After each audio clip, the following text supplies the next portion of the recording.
Yeah, sure. So are you able to see my screen? Just say yes, no, Sadish. Yes, yes. Okay, cool. So today, as we discussed, I will try to cover as much as possible given the time limit that we have. So the focus is going to be on Azure fundamentals. Again, this is a sponsored event by our Adarsh Mehta Mandali, and my name is Ram. People call me Ramu and Ramakrishna Ramadurgam, but I keep it sweet, short and sweet, Ram. And I'm part of Microsoft for the last 15 years. I'm a software engineering manager at Microsoft. I live in US. So just wanted to go through the next slide. Okay, once.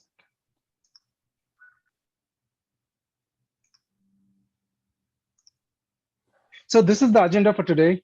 So I will talk about briefly about me, and I would take not more than 1 minute, and then I'll give you a digital transformation context before we delve into like the cloud concepts and the Microsoft Azure. The key aspect of today's session is going to be how I make these the students, be aware of what's happening in the industry, and then how you can be, ahead of the curve, understanding the cloud concepts, and then what training or certifications that are available are provided by Microsoft, and what paths that you could choose, including I'll try to cover two key concepts from Azure Fundamentals, which is the cloud concept and the core Azure services that Microsoft has to offer, right? Also, if time permits, I'll try to do a quick demo of creating a website without even writing a single line of code. And I'll try my best, and I promise there won't be any line of code, right? So it's that simple, that easy as the cloud evolves, how things can make it easy, right? So let's move on. So this is me. So I'm from Adani, very humble beginning. I mean, did my graduation in Adani Arts and Science College, did my master's in computers in Hyderabad, then worked. I mean, my experience, if you look at me, I mean, I have 20 years of experience. I worked in two companies. One is Tata Consultancy Services, and the second one is Microsoft. So two companies in 20 years. And Microsoft being my best of the two. It's been 15 years. I spent a good part of my life with Microsoft so far. And what I like, I mean, I say Ram is customer obsessed. I'll tell you why we need to be customer obsessed. Whatever we design, develop, code, right? It should be centered around customer. You cannot just create some services or code, line of code where no customers buys it, right? So if you want your business to grow, you think about, you design, do whatever you do with customer being in the center of what you do, right? And I do hold several professional certifications. I mean, ranging from technology to the project management to the ITIL to whatnot. I like three things: cloud, data, and SAP. That's what made me what I am today. And then from a personal front, I like to hike, play cricket as everybody from India, right? And then give back something to community, like like what we do today. So it's very important. So don't forget about your roots, how you grow, what you can give back to your community, like be it your hometown, your college, your friends, whatnot, or place where you live. This is not end all be all today. You can always reach to me through my LinkedIn profile.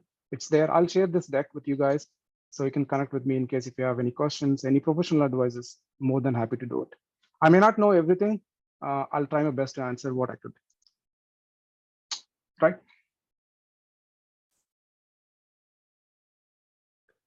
So as I said, the agenda for today is like, I just wanted to set the context on the digital transformation. Today, if you look at in the digital powered economy, like software drives every business, right? In virtually every industry, software powered digital born companies threaten to take over traditional industry giants, right? So, but the digital transformation revolution represents an opportunity, where, every company that they create a service or a product, now software becomes center of everything what they do, right? So without a software, things won't move, right? Be it, I would talk about the company from India, Tata, right? I mean, they manufacture cars. They run their company through software, right? So software becomes a mainstream of what they do, not just making cars, right? Uh, more importantly, you have an experience in areas that are still critical to success, like products, operations, customers, and employees. So we are in a very critical time of the world, with pandemic hitting, like the COVID-19. How digital transformation even uh, transformed from how it is to be before to what it is today, mind-boggling. I'll just share some few examples like that. See, if you look at the feedback loop that we call digital feedback loop, there are four key aspects of it, like in a customer, employees, products, and operations. So the digital feedback loop really takes signals from new software infused focus sources. Then you bring it together, create a data and intelligence, then make a decision out of it. Right? It's not just writing a code or creating a product or making it more successful. So these four key pillars makes your company or breaks your company. Um, if you look at, uh, you need to get those signals from all those four key pillars to make your data and then take intelligent decisions out of it, right? So once you get the data, you do connect and synthesize the data and then improve your business outcomes. All four signals are important. So I'll take you to the next slide. I talk about the digital feedback loop that Tesla uses, right? Tesla, we know it's one of the big companies in US that manufactures car. What is the key thing that they do? They actually make battery cars, right? So one of the pioneers. Now everybody is following them. What did they do? Why are they so different? Like, because they drive the changes using the digital feedback loop, meaning they capture, like when a person buys a Tesla, right? They drive it, they drive the car. All the signals from the car are, pushed into the Tesla's, some cloud solution, understanding how the driver experiences, like is brakes working fine? I mean, what is the speed limit? Like, are there any issues with the car? They get that feedback loop from the driver who's driving the car, and then transforming their product. Like, are there any issues? I mean, are there any unhappy customer who is driving the Tesla car? And what else we could make it to make even better, right? So they take these insights from the telemetry. I mean, I don't know how many of you know telemetry. Every car that you buy, I mean, Tesla car that you buy, there's a telemetry that emits from the car who's driving to the Tesla's cloud solution, and then they make the decisions on what's that next car features should be, right? So when Tesla really started the business, right, the battery cars, I think the big giants laughed at them. How can you make a business? Like, now see how they transformed. How did they do it? They got the digital feedback loop, and then they leveraged the latest greatest technology available at their disposal, right? Also, the other key thing that you guys should be proud of, like, you all doing engineering in computers or maybe computer related courses, nearly every industry is being affected by the software. Like, we are in another, where the whole world is reaching another inflection point, meaning software is being infused in every part of business. You could see from the graph, like education industry has more jobs as a developer than the actual education itself. Real estate, the entertainment, healthcare. You look at this graph, like, how many developers jobs that are available, like, 6 to 7% of the total volume in that company, irrespective of the company. Like, I'm in a Microsoft, which is software-based company. We expect to have everybody as developers, but just think about the companies like Tata Motors, like, or how would I say, Ashok Leyland. I mean, the companies that are in India, they actually rely heavily on the software. So you're in a right path, with the right attitude and willingness to learn and having a growth mindset will put you in a right spot with your job search that you are dreaming of, or maybe you would get your dream job soon, with the right path and attitude and growth mindset. So, right. And then role of software in automotive. I think this is there is echo. I don't know, but yeah. So you could see the role of software in automation. I mean, automotive industry, meaning the car. Average American car company has 1%, but Tesla. Look at Tesla, and their total employees, 6.6% of their total employees work on the software, they're developers, right? So that tells us the amount of jobs that are available in the industry, not just in the software-based company, but also the non-software-based company, right? So now I will just get into the Azure a bit, right? What is Azure, right?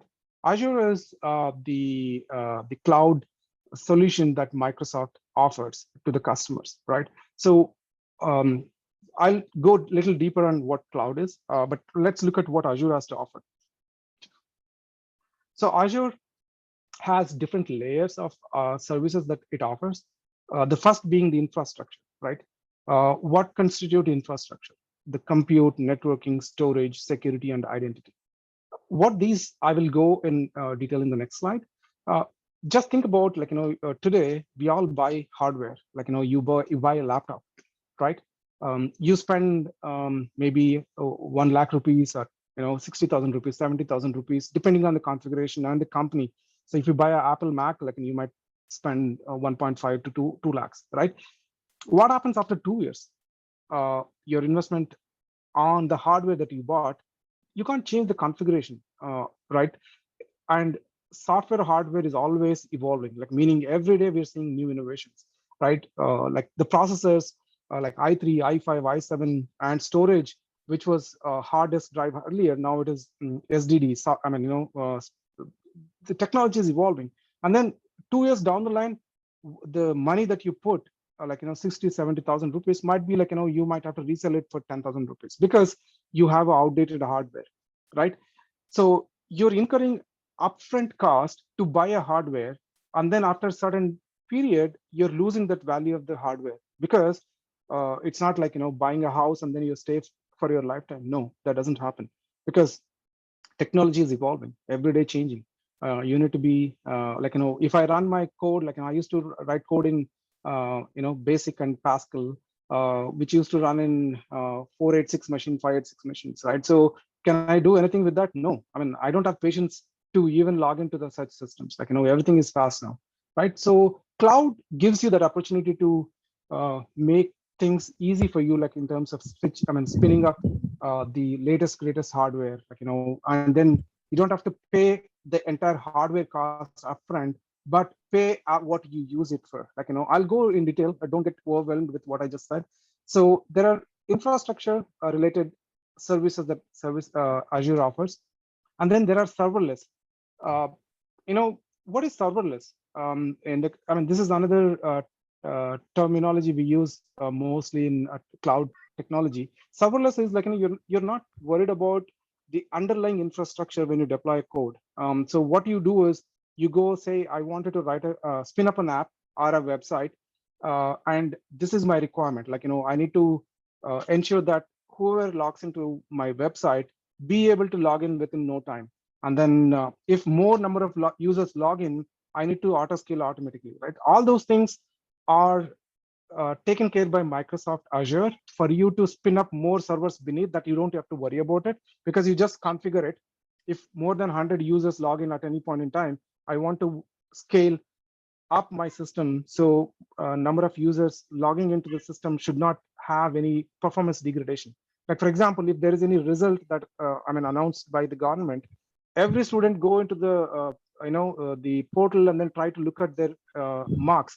What happens when suddenly you see a slow response? That's because they're not designing the system to scale horizontally or scale up, right? So serverless, you just take care of your code part. The underlying infrastructure scaffolding is done by Microsoft for you, right? So I can go on and on and on this slide itself, but I just wanted to move on to the next slide. So you got the gist of what services that Microsoft offers: infrastructure, serverless, and edge devices. These are all your Internet of Things, your machine learning, artificial intelligence, stuff like that. I don't know, how advanced you guys in the course currently, but I think industry is moving towards artificial intelligence and machine learning, right?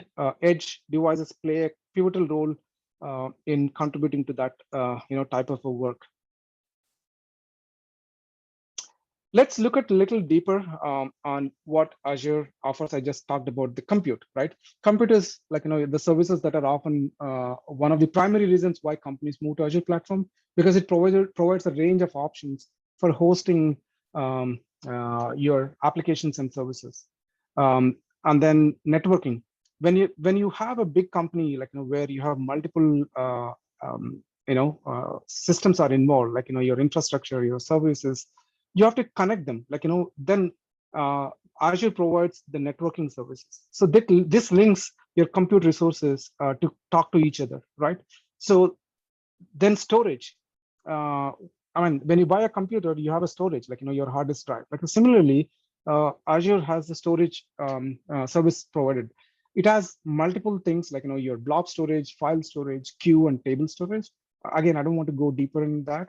And then also Azure provides you database. Like when you go to Azure and then say I want to spin up a SQL server, or Oracle server, DB2, you name the service, it is available there, right? You just spin up, and there are some databases provided as PaaS services, meaning you don't have to worry about the infrastructure to set up these database. You just say, I want to enable SQL, and this is my usage, and it will spin up for you. And you don't need to maintain it. Everything is maintained by Azure for you. And then web service, meaning you could create multiple services like HTTP based web services, and with a click of few buttons, you can enable you can set up a website. I'll show that to you, like if time permits, right? And there are different web services that are available, like app service, notification apps, API management, search. The list goes on. You don't believe there are 1,000+ services that are available today in Azure. And every day, like if I don't log into Azure portal in 2 days, I see something different, because it's a continuous innovation from Microsoft to enable to serve the customer's need day in and day out, right? I think majority of the folks or people think about like, is my data, is my infrastructure secure in cloud, right? I think most of the cloud companies, not just the Azure, but since we're talking about Azure, Azure talks about defense in depth, meaning I mean, as I said, we all wonder if my data infrastructure applications are secure on the cloud environment, right? So we will talk about what defense in depth means here, right? So defense in depth means you have different layers of defense that you design in the system. So if a hacker gets into one layer, the other layer protects it from, right? So if you look at this diagram, like data is at the core of what we do. Like we don't want to expose our data to the hackers.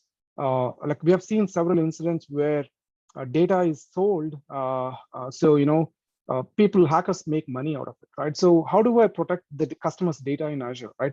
You could check, I mean, different layers of defense in depth, like physical security, identity and access, perimeter, network, compute, application, and then data.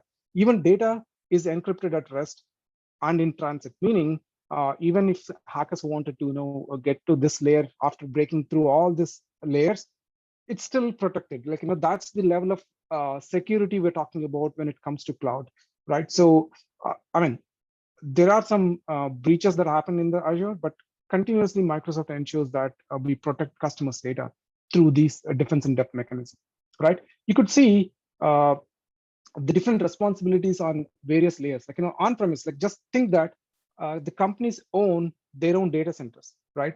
They own all these responsibilities, all the way from data governance to the physical data center. They have to control it and maintain it and secure it.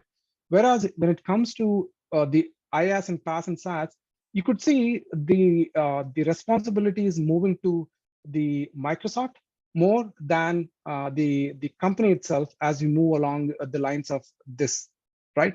So that's the beauty of it. Moving into cloud, it's not about just being agile and then innovative, but also it's secured, right? So that's the benefit that you would get it. Again, I'll share this deck with you. It goes to the next layer of how the data is protected, how the applications are protected, and compute resources, etc., right? So now this is very important for all the students here in this call. what is in it for me? I mean, you might ask, like, yeah, this guy is going through a lot of high level, benefits of being into cloud. So what is in it for me, right? This is very important, that how you can train yourself to be ahead of the curve. Like, why would companies hire a person? Say if 10 people apply for the same job, just think about, like, you're certified versus the other nine are not certified. Who has more edge, right? It's you, because they catch your, I mean, your profile catches the hiring manager's eyes, and then they could check, yeah, man, this guy certified. I think there is some credibility, right? And then you get into the interview loop again. When it comes to interview, it's all again you. It's not, certifications won't give you a job, but it puts you in a right spot for you to get a job. So that's where it is, right? So Azure has different paths in that you can carve out to be what you want to be. Like, this one is for IT pros, like IT professionals. Like, whatever you do, the basics, like, you need to master the basics. If you don't master the basics, just imagine you trying to do certain things by looking at YouTube videos, right? So maybe you follow the instructions that is given to you, but you don't really know what exactly they're asking you to do, right? So the first most thing that I would ask every student in this call is follow your basics, like, your algorithms, your data structures, your RDBMS concepts, right? Those are very critical. Like, we all grew up learning those, and it's still relevant. Like, no matter what technology comes and goes, these are basics that are really, really important in your career, and then how you can shape your career in once you land a job in a company, right? So keep up with your fundamentals for sure. That is, Azure is no bar for that. Like, you need to master the basics. For that, you need to get into Azure fundamentals. Like, I'm trying to get there. Like, put you there. And then once you start there, like, for IT pros, if you guys decides, like, I wanted to go more towards administrator, like, restart, patching, maintaining the servers on Azure. So that's the administrator associate. And then once you do it, then the list goes on. So how can then you can get into Azure security engineer, or even Azure solutions architect. So solutions architect, I'm certified solutions architect. What this role gives you is, like, a mile depth and a feet depth, meaning entire suite of services that Azure has to offer, but you may not know everything deeper. Like, you know everything what Azure has to offer. And you can be a good architect because you know what Azure has to offer. And then manage SAP solutions on Azure. Like, this is more specific to people like me who has a SAP background and Azure. That's that. You can be a DevOps engineer. You can be a Stack Hub operator. Azure Virtual Desktop. So the list goes on for IT pros. Let's move on to the next slide. Developers, like, if you want to really shape your career as a developer, then, as I said, the rule of thumb, basics are always important, right? Once you get into that, what kind of developer you want to be, whether you want to be a data engineer or data scientist, or the artificial intelligence, right? So depending on what you wanted to do, you still need to get through the fundamentals. Then you can be a developer, DevOps engineer, AI engineer, IoT developer, solutions architect. This is the most demanding, skill set that every hiring manager is looking for. This is very important. This for developers. And then don't think that once you are certified, so you're an expert. No, always, I think, ask Satish, me, and other friends in the call, like, Sir Anand, we constantly strive to learn new things. Like, our job is not done when you land a job in the company. That's when actual struggle starts again, because you have to be upbeat with the latest technologies, and you need to learn new things. So the learning never stops in your career. So that's what I wanted to land a message here, right? So then, data and AI ops, the same goes. Like, I don't have to repeat the same thing. Like, master the basics. And again, you have database administrator role, AI engineer role, data engineering associate, data scientist. This is another very demanding skill set that you can possess through this learning. right? So these are the different types of certifications, available for you to be a Azure expert. Different certifications and the symbols that you see. Like, for example, if anybody talks about AZ303, right? We know it's for Azure Solutions Architect. Like fundamentals, AZ900. I would request everybody who is new to the Azure or a cloud, get your fundamentals certified. Like, this is important, right? So now move on to the actual content. Like, so Azure fundamentals have four concepts, but in the lieu of time, so I'm going to cover only two concepts: the cloud concept and the core Azure services. If you look at the cloud concepts, right, what you would need to know is, like, the benefits and considerations of using cloud services. Like, you need to understand the cloud terminologies or terms like high availability, scalability, elasticity, agility, fault tolerant, disaster recovery, stuff like that. Like, and then why companies are moving to the cloud now, right? So what is the difference between the capital expenditure and operational expenditure? And then you need to understand consumption-based model. Then we dwell a bit into the IaaS, different types of cloud provisioning that you could do, like IaaS, PaaS, and SaaS. And then also describe differences between the public, private, and hybrid cloud means to you. Like, and this is, I'll try to touch very high level. I can't go deeper than high level, but yeah, you can always reach out to me in case if you have any specific questions. Right, then the Azure core services. I think I discussed a few things already, but we'll touch about what is a region, what is availability zones, resource group, Azure Resource Manager. The list goes on. So keep in mind that when you go to any interview, like, if a company, the hiring manager asks you to design a solution, like, like for example, design an API, like, application programming interface, right? So you really need to be good at all the things that it's mentioned, right? Because when you design something, you need to design for high availability, design for redundancy, design for more reliable, and design for resiliency. Like, all these are cloud concepts that helps you design better. Like, earlier it used to take a lot of time to do all these things. Now it's matter of setting it up in the cloud and then getting it done, right? So let's understand the cloud concepts here, right? Today, the cloud can be used to get up and running quickly. You can start providing services to customers without significant upfront costs or equipment setup time. As I said, there are two approaches investment that are referred as the capex, the capital expenditure. This is spending your money on physical infrastructure upfront. Meaning, like, for example, how do I take that example that touches? You all get understand. Like, for example, I want to go from Adoni to Hyderabad, right? There are multiple ways you could do it. One of the things what we do commonly is either get a bus or a train, right? Why do we do it? Because it's economy of scale. You don't have to buy a bus to travel to Hyderabad, right? So you just buy a ticket, like, maybe, I don't know, 500 rupees, 600 rupees now, and then you'd reach your destination. So instead, you could rent a car. Like, maybe you want to go faster with no stops, and you don't want to go with people around with the COVID, right? Then you spend more. Maybe fuel cost and the rent for the car, or maybe you can buy a car to go there, right?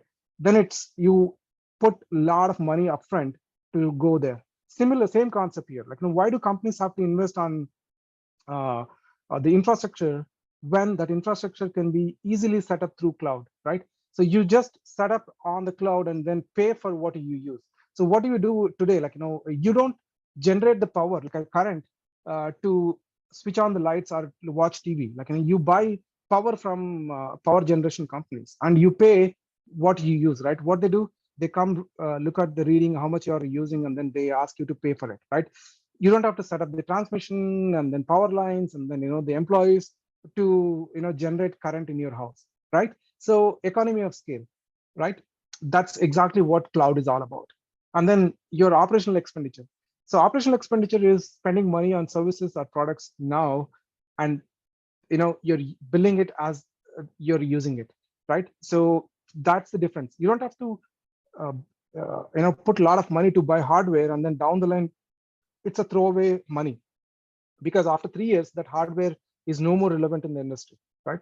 So that's exactly what cloud will help you get there. And then it's we talked about it's cost effective, it's scalable. Scalable means like I don't know how many of you buy stuff from Amazon, all right? The maybe uh, what is the Amazon equivalent in India? Baidu? Oh, no, not Baidu. Yeah, I'm just making stuff here. So if Amazon during the Diwali they say it's a sale, right? So just think about how many customers log into Amazon portal to buy stuff. How can they serve every customer that they log into the SAP? So they create scalable solutions, meaning when number of users logging in at any point in time is more, obviously they increase their compute resources, like more compute power. Either they can increase the there are two terms, scale up or scale horizontally. Scale up means everything runs in the same computer or a virtual machine, but you increase the power of your storage or processing speed, etc., etc. Or scale horizontally, meaning say there is a limit even in the cloud, right? You can't go beyond certain range, like say I think the maximum that I've seen the storage is 20 terabytes storage capacity, or maybe 8 terabyte RAM, right? These are high scale level. I don't think we buy laptop of 2 GB RAM. We're talking about terabytes of RAM, right? So there is a limit though, right? So then in that case, you can scale horizontally, meaning you can spin up another compute resource to process your request. And then it's elastic. Elastic is a term. What it does is when say if Amazon during Diwali, there is more number of users, but after Diwali, there are less number of users, right? Just imagine if I have my own infrastructure, I would spin up hundreds of servers, and then I keep those hundreds of servers because I bought it. But in the cloud, you spin up 100 servers, and then once everything, all the Diwali season is over, you could scale it down to 10 servers, right? That's elasticity. And it's current because, as I said, every day companies like Microsoft, Google, Amazon do innovate and then keep up with the pace of the technology evolution. And it's global because Azure is available in, I think, many countries, and then there are more than 80 data centers across the globe, in India, in China, in Australia, in Singapore. You name the country and you have the presence there, right? That means you don't have to worry about the latencies or the scale issues with networking latencies, nothing of that sort. You can spin up a VM being in India, or maybe even in India we have multiple regions, like East India or West India. So whichever is the closest location to you, you can set up hardware closest to your location. That way you can avoid the latencies, right? So that's the beauty of the cloud and the advantages of the cloud. And again, I don't have to say call out the definition of cloud computing here, but I'll just call out it's just the services available over the internet, and you pay as you go, as you use pricing mode, right? Uh, the benefits of using cloud services is, as we talked about it, like elasticity, agility, economics of scale. Like agility is another term that you guys need to know. I remember before the cloud, we had an issue with one of the server where that memory is already occupied enough that our performance degradation happened, and then we have to increase the memory. For us to do it, we have to wait for 2 months. All it has to do is like there's a slot in the server. Somebody in the data center physically have to go and then insert the RAM. It took 2 months. Now it takes 2 minutes to set up any server. You name the configuration, you could do it. So that's the agility that we get it from, right? So now let's go a little deeper on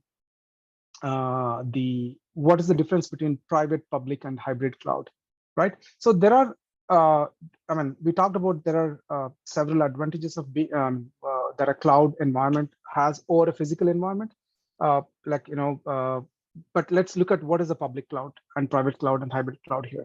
So the public cloud is like you have services offered over the public internet and shared across multiple customers, right, over the internet.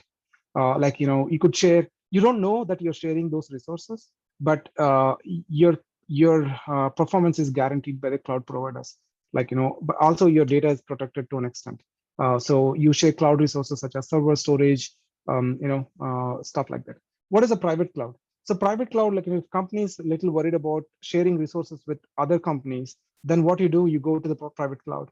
So private cloud then consists of the computing resources and is exclusively used by the users from that one organization or a company, right? It is little bit expensive than setting up in a public cloud. Obviously, you're owning the services. That you're trying to set it up, right? And then hybrid cloud. Some companies still run their services on their own data centers on premise, right? And then some services run on the cloud. So you connect these two on-premise and cloud, that becomes the hybrid cloud. And it is more predominant now. Like, majority of the companies, they wanted to protect their IPs, like meaning their intellectual properties. So they want to live in data center. So Azure, like in Microsoft Azure, provides that option. Like, hey, you know what? We would provide you a secure way of connecting to your on-premise. Use this hybrid cloud. So that's that, right? So as you go from public cloud to hybrid cloud, your cloud cost increases, right? So that's how it is. And I've given the reasons why companies choose one versus the other. You could go through this, but yeah, I'll just move on to the next slide. Again, there are different reasons why they choose, like, if you have a high availability, scalability, elasticity, agility, geo distribution, disaster recovery, there are a bunch of things that you consider why you move into these modes, right? And also the cost and ownership changes as you move from IaaS to PaaS to SaaS. Like, you see here, this is the famous diagram that many of us are uses. On-premise, you as a company owner owns everything. Like, for example, I'll just take an example. Tata Motors, right? What's their line of business? A line of business is making cars or trucks, lorries, like, stuff like that, right? And if they run for them to be competitive in the industry, right, competing with companies like Ashok Leyland or Volvo, right, they need to innovate day in and day out. What should be their focus be? Like, it should be, their focus should be, how can they make better cars, better trucks? Like, how can they make battery cars? Their focus should be more on the that, because that's their line of business. They should not spend more money and effort on the data center. Like, this is required for them to be successful. But if they put more energies on software, hardware, right, then they are deviating from their line of business. So cloud helps do that for them. Like, as you migrate towards infrastructure as a service or a platform as a service or a software as a service, the companies that provide the service manages that for the companies, right? That's exactly what you could see. Like, as you move through this chain, you would see a certain part of it is managed by the Microsoft or Amazon or Google, and some of them are managed by the companies themselves, right? If they want to have a strict control over it. And then platform as a service, even your responsibility lies with just what you're developing. Like, I want to develop an interface where customers can log in and then buy a car, right? You just do that, focus on that. Don't worry about the underlying infrastructure, operating system, or whatnot. It's all taken care by the companies, the cloud providers. Software as a service, the best example is, how many of you use Office 365, like, or maybe your Google email, right? Do you really worry about where what computer or what server? No. What you worry about is, am I able to get into my email, right? You just go log into inbox, respond. It's just that, right? I mean, your underlying infrastructure scaffolding is all done by the Google, Hotmail, Microsoft, right? So you don't have to worry about it. So that's SaaS, right? Your responsibility is even done. You just focus on what you need to do. That's it, right? So that's the cost and ownership table that it is for each of this. Like, upfront cost, who's the user ownership, and then cloud provider ownership, stuff like that. Right. So little, I just explained what I meant in this, but yeah. So the gist is, there are advantages, disadvantages, one over the other, but it's purely based on the customer's need and requirement, how they go, what, right? So now with that, so I just put a small knowledge check. So I wanted to keep it more interactive, right? So I wanted to see if any student, or you could either ping or tell me these answers, right? So the first one, which of the following choices isn't a cloud computing category? So which one do you think is not? Ramu, everyone is on mute, so I don't know if I can unmute everyone. Then Big, yeah, chaos, right? Yeah. it'll So be. yeah, okay. Um, we can move on to the next one. I mean, if that is okay too. So Like Ramu, hmm, again, sorry to interrupt you. I hmm, have few questions which I got it in the group chat. Can okay. I ask you? Maybe you can address one of Yep. them, couple of Yeah. them. Sure. Sure. Okay, so this is from one of the question from Michael Jackson. That's the name is recorded here. Mhm. He's asking, in the cloud service provider, is there any entity with powerful computing and storage resources? Like how you do, right? Like what are the different options available in computing? The different instances, how they can customer can select. So, Yeah, I'll go through in the portal. So once you go into the Azure portal, right? So you have an option to choose what computing that you want. Like the Azure provides you the different categories of virtual machines, and you could choose, and there will be like S1, S2, S3, or the high computing systems like M series, S series, or D series.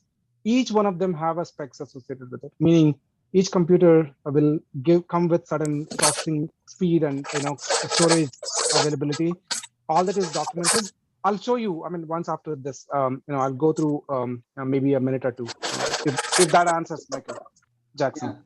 So there's another question from K. Malleshwari.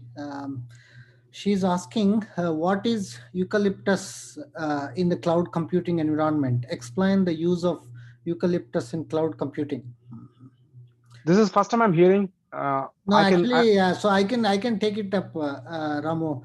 Basically, Eucalyptus is basically a open source software where it provides an infrastructure as a service, where you basically, if you go to any public cloud, right, AWS or Azure or any cloud, Google Cloud, so there is a software behind it. It is running, right, which will take care of how you can scale up the, like, how I can spin up the instances. So that software is nothing but the open source software which is available for anyone can use it. So the advantage is it can allow you to create, have your own integrations between public cloud and private cloud and hybrid cloud. So Okay, so maybe I didn't knew because I'm just reading it. It's available for AWS only. It's AWS compatible. Still not available in Azure. yeah, So it may be correct. available down the line, but I mean, this is a classic example. You need not know everything, anything in the industry. Focus on what you know. Yeah, it's a good question, Maleshwari. Yeah. So there is another question from same Maleshwari. Mhm. She's asking, what are the different security aspects of the cloud? Mhm. Mhm. I think we Security touched. aspects. Mhm. Okay, so we touched upon that. Security is not just one. So you have defense in depth mechanism. Like for example, I want to protect my compute resources, right? So how do you do it? In at least I'll speak about the Azure. Azure has a concept called VNet, virtual network. So you could have the group policies defined at the virtual network, meaning what IP addresses can talk to my network, right? You can define that. Anything other than that IP addresses, you could emit those calls. And also, nowadays, hackers do DDoS attacks, meaning what they do is, knowing that these IP addresses are restricted, they just keep pushing, requests to the VNet. Like they make multiple millions of calls, right? What happens ultimately, when you get multiple millions or millions of requests, your network latency goes down, right? So Azure provides a DDoS attack, like meaning such attacks don't even reach to your VNet. And then you have the SSL, meaning your all the requests are encrypted, like your HTTPS. and then data is encrypted at rest, data is encrypted in transit. There are a bunch of things that you could do, and you could have a DMZ created, demilitarized zone, they call it as, right? Where you create your own firewall rules. So there are a bunch of security aspects that you could take. And then last but not the least, you could do RBAC, meaning role-based access control, meaning you could create specific roles for specific people, and you could segregate their duties. Like, for example, if I'm an admin, I may do 100 things, but as a user, I only do one thing. Like, then how do I do it? RBAC, like a role-based access control, meaning you create a role and then give access to that role to that person. So he can only do what he can do. Even if he wants to do an admin task, he may not be able to do it, because she may not be able to do it, because you're restricting at a very low level. So the security has different layers. That's how I would put it as, like, it's not just one aspect to it. Got it. Yeah. Hey, thanks, Ramu. There is one more question related to it. Again, this is coming from Michael Jackson again. Is cloud server, which is fully trusted or not? It is again related to data security. So Yeah, I think. how Yeah. can customers trust the provider? Yeah, sure. So, it's like the trust is definitely one of the key things. Like, all the cloud providers, they're certified at various, they're compliant, like, meaning they went through all the government norms and rules, right? So that tells that it is safe.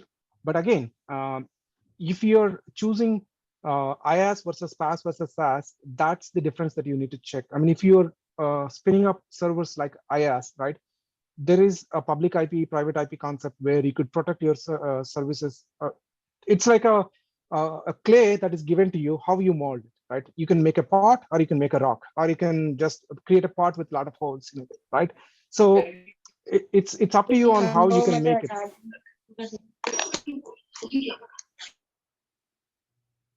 Yeah, go ahead, Ramu. So the trust is definitely big companies, even the financial companies, are moving to cloud, especially post pandemic, the COVID-19.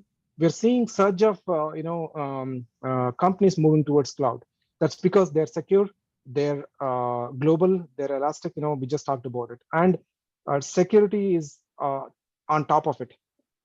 One of the four pillars, we create services. Like, one is the reliability, second is security, third is experience, and the fourth is efficiency. These are the four key pillars of cloud solutions, right? So obviously, trust is one of the key things. So I could go more deeper on that, but I just wanted to tell you, like, big companies, like, how would I say, even the governments running their business on cloud. So there are some government-related clouds too. So yeah, it's as secure as it could be. Yeah. So there is one more question, Ramu. How does the cloud service provider able to control transformation of data specified by data owners? Like, how do they choose, like, any masking or any data encryption or anything? Yeah. So this data encryption, like, as I said, encryption at rest, encryption at transit. Rest meaning, like, for example, if you're using a SQL versus Oracle, right?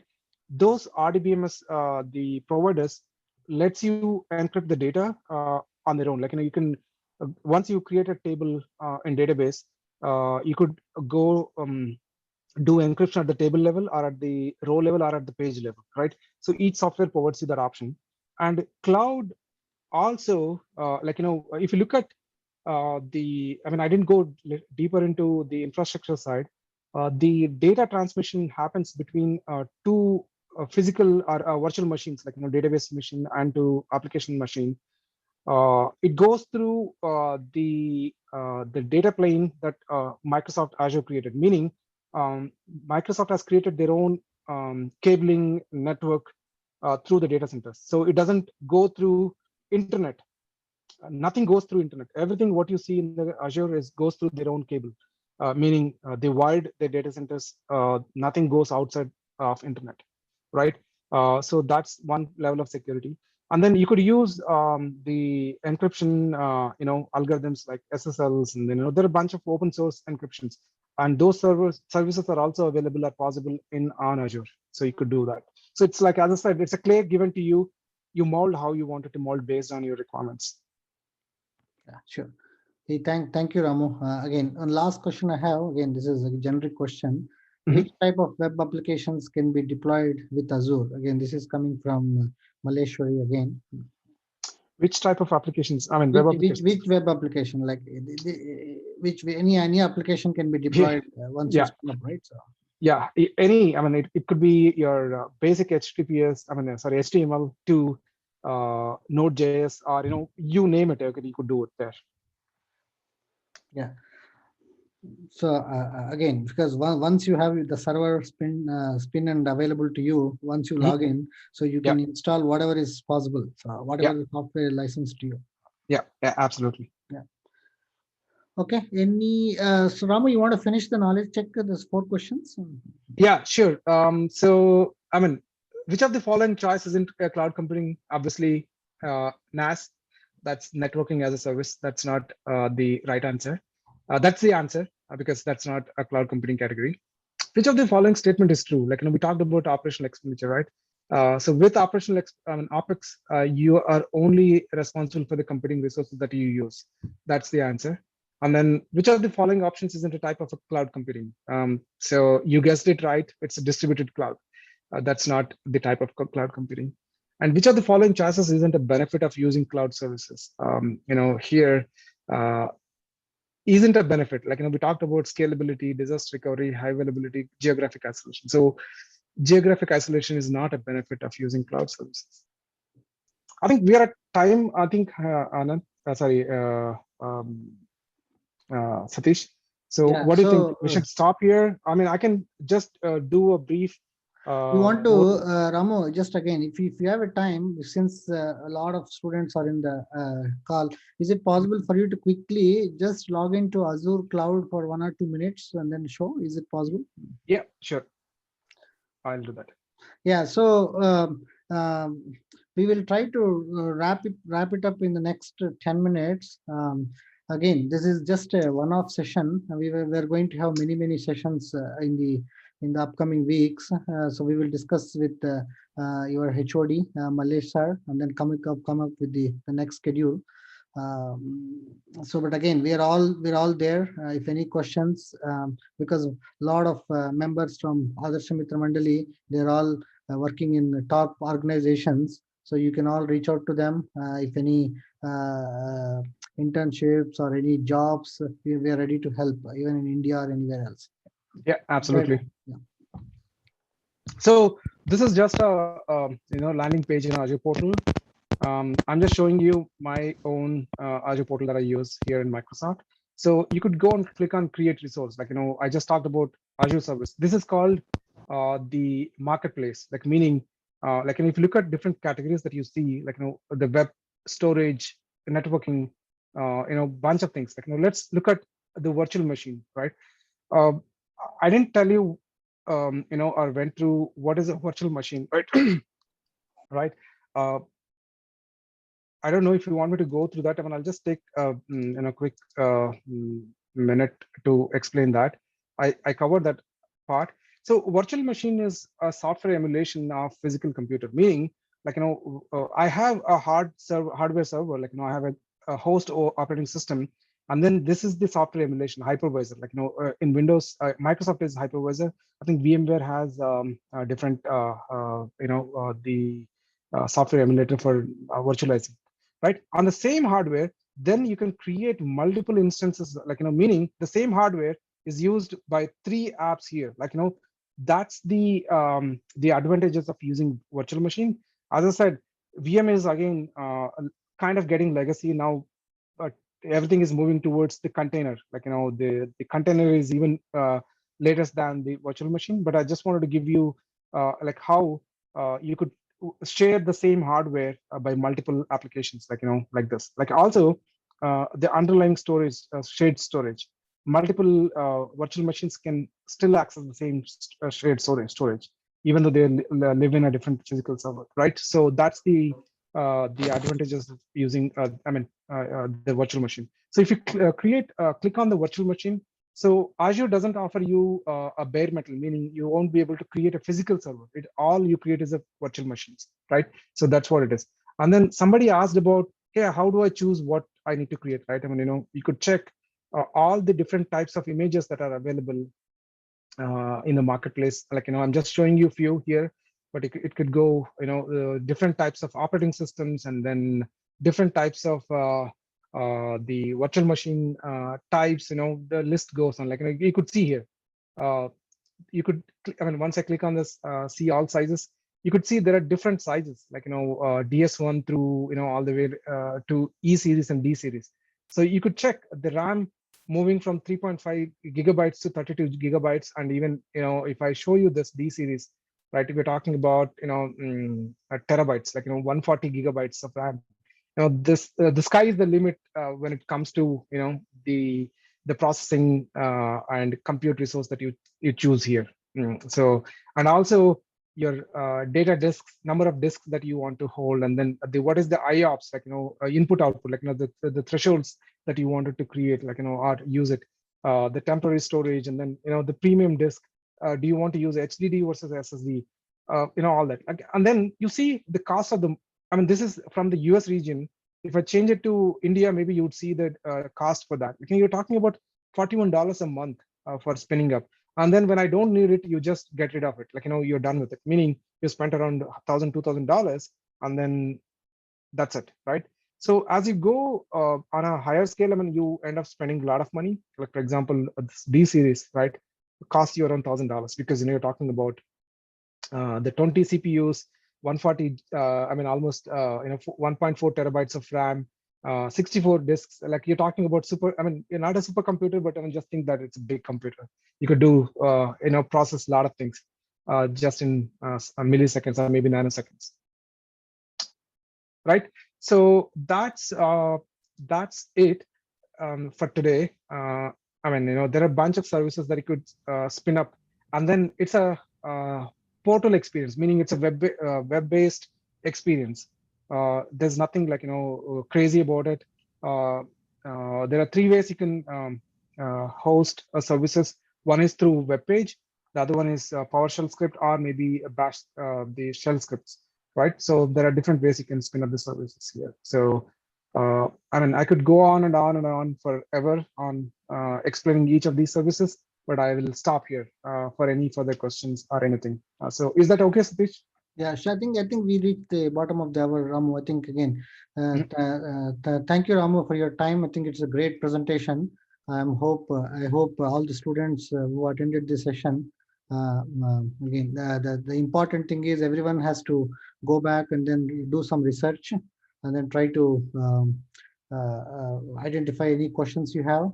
Then please reach out to your HOD sir, who can accumulate all the questions, and then he can pass it on to Ramu or myself. So we will coordinate to get all the answers for you.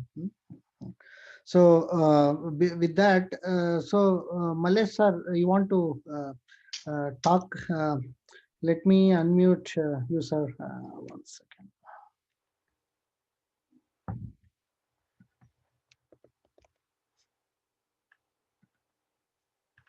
Malesh sir, I unmuted you. You want to share a couple of words before we close the call?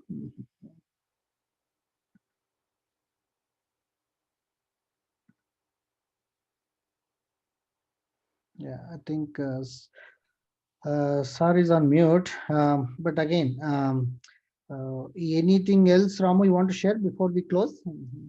I think, as I said, uh, keep up with the technology pace. You're in right path, choosing computer science. You have support from all of us. We could help you, mentor you, or help you get you or land you in the right job. Again, keep up with the pace of the technology. Understand how industry is moving. Try to acquire the latest skills. Have that growth mindset in you. Like, don't just be complacent about, yeah, I learned something, I'm good, so I want to just rest my case. No, that's not how it works in this industry. So it's a constant learning. Okay. And thank you, Keshav, Satish, and Malesh, sir, for giving me an opportunity to discuss with you guys, or present today. Sure. Thank you, Ramu, and everyone. So I'm going to stop the recording. So again, we are going to share the recording for everyone